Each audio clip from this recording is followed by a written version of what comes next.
this week, as it's always been changing over the past few weeks, given the Korean Peninsula nuclear crisis between China and South Korea. Ms. Lim, I will let you speak first. From a very warm relationship to now working on a very thorny issue of nuclear issue on the Korean Peninsula. Ms. Lim.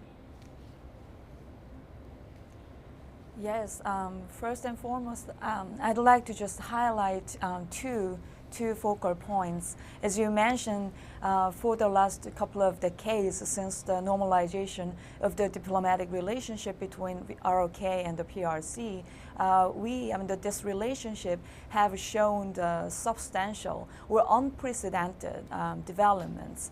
Here, unprecedented, I mean in terms of both scale and speed. So all this, basic statistic, I think, backing up my this observation. But at the same time,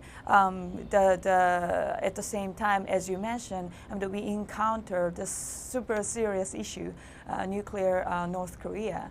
But here, even though lots of other tensions, for example, including THAAD deployment or other issues between the two countries, but still, I would like to more focus on how substantial accomplishment we have actually shown for the last couple of decades. I see. Mr. Yang, having said that, though, crisis usually make situations vulnerable.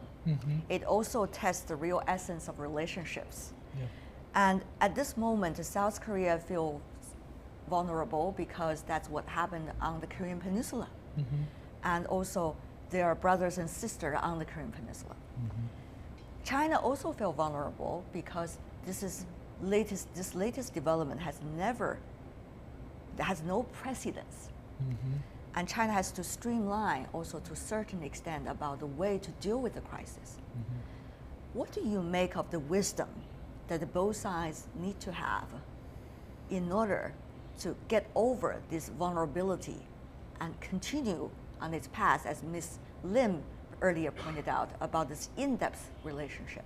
Well, now the picture for the bilateral relationship between China and South Korea is really mixed.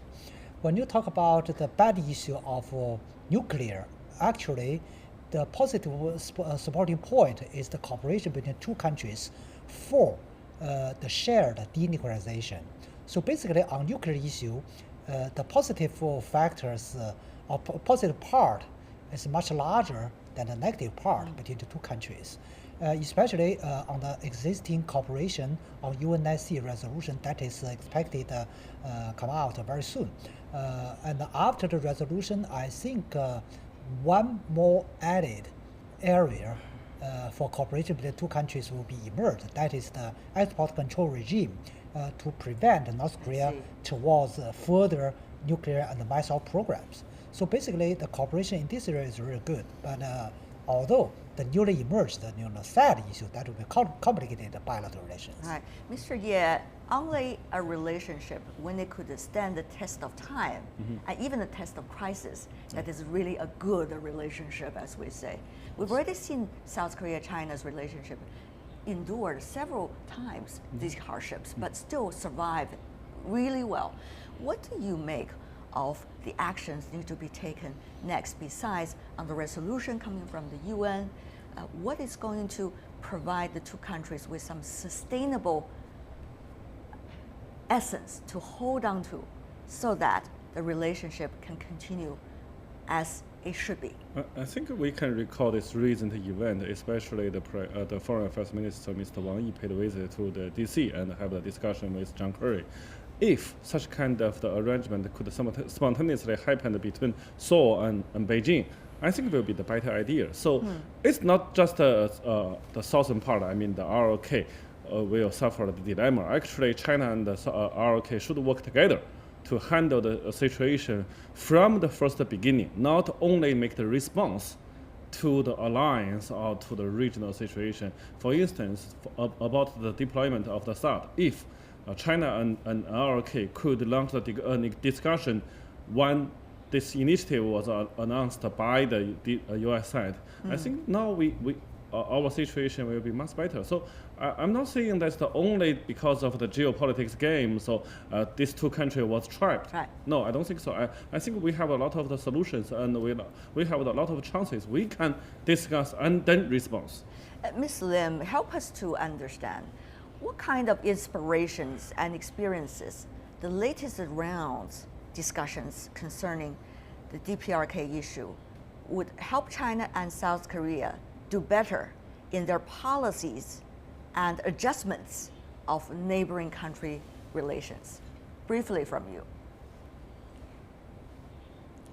Yes, this time my biggest observation is this time again the whole direction vis-a-vis the North Korea's this nuclear issue has changed from one to the other.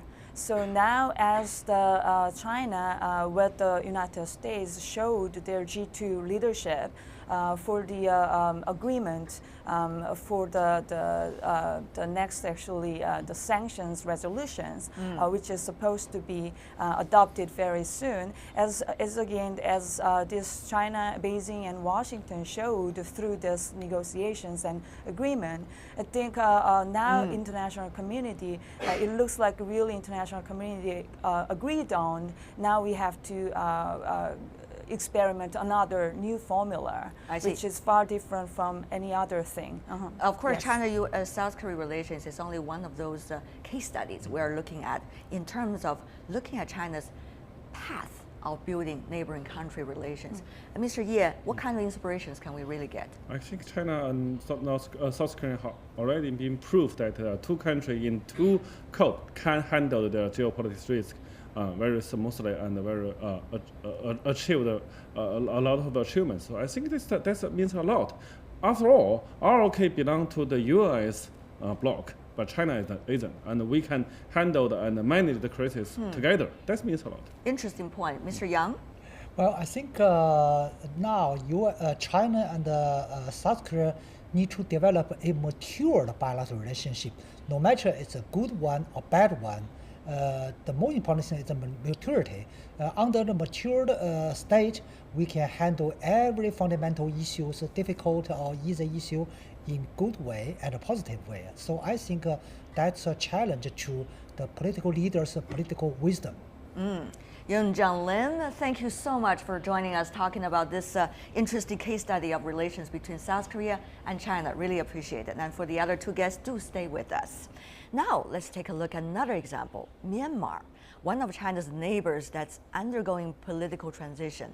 In recent years, the country has carried out a series of democratic reforms.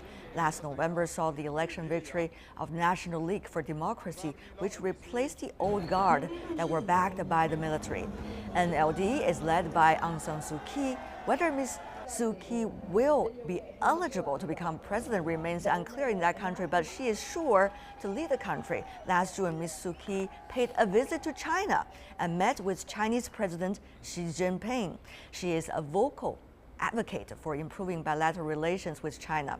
China, on the other hand, has funded much infrastructure construction in Myanmar. Observers believe Aung San Suu Kyi will maintain the closeness of ties between the two countries.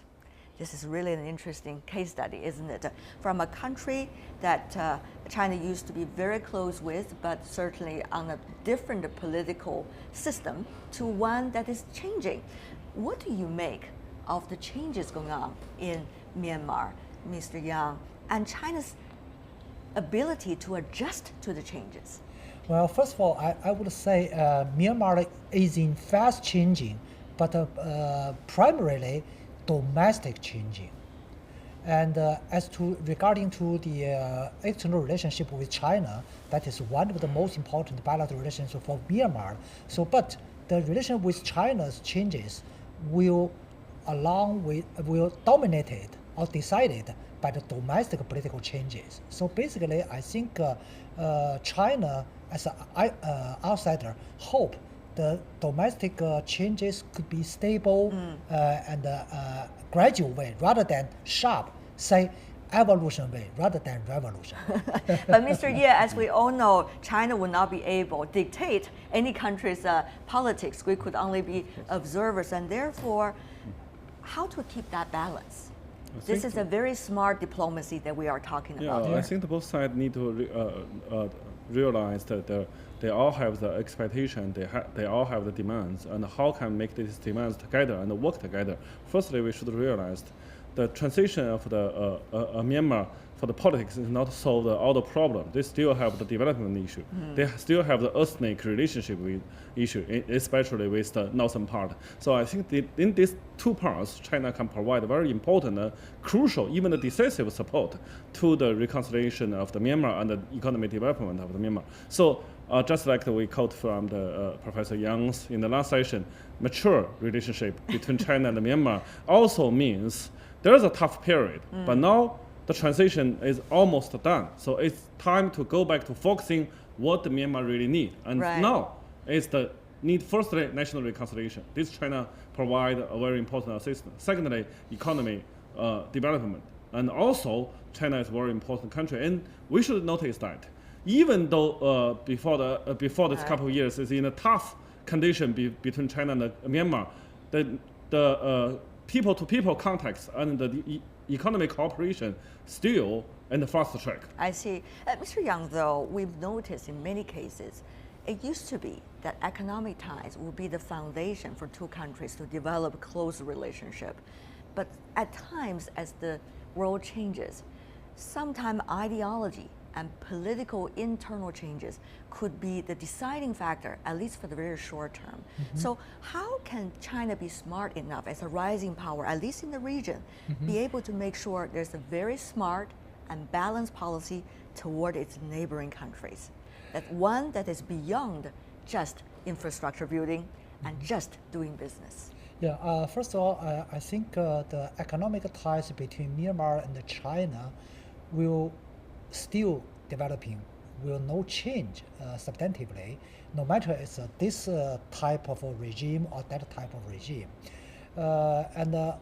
Secondly, China has learned more and more about dealing with different political type of countries with the similar type of economic cooperation. So I think such a Chinese categorized political wisdom will be implemented on the diplomacy on Myanmar so that we can make the continuity of the sustainable development of the bilateral relation. But Mr. Ye, you remembered very well when the Chinese President Xi Jinping was meeting Ms. Aung San Suu Kyi. The photo was shown all over the world. Many people took it as a very pleasant surprise. And therefore, the question is, how flexible can China be? From its original foreign policy past lines to its newest adjustments. And as we all know, changes are still happening, even today. No, I would like to say I don't see very fundamentally change on the Chinese attitude towards the Dao Aung San Suu Kyi. Actually, China never said Dao Aung San Suu Kyi is against China. We only see she, before this election, she is not in the government. And basically, China only handled the business with the government. But come back to the China and the Myanmar relationship, we should like to say, firstly, Dao Aung San Suu Kyi is not totally against the Chinese economic presence in Myanmar for the last decades. Secondly, we also should notice that be patient is quite important for both of two countries. If we all focusing on the past years, the emotional reaction from the Myanmar domestic society towards China's economy involvement, we can't go anywhere. But now is the time that we turn over this page and we start a new start for this bilateral contact. So that means be patient and try to remember that all the argument between the two neighbors sooner or later will be turned off. Of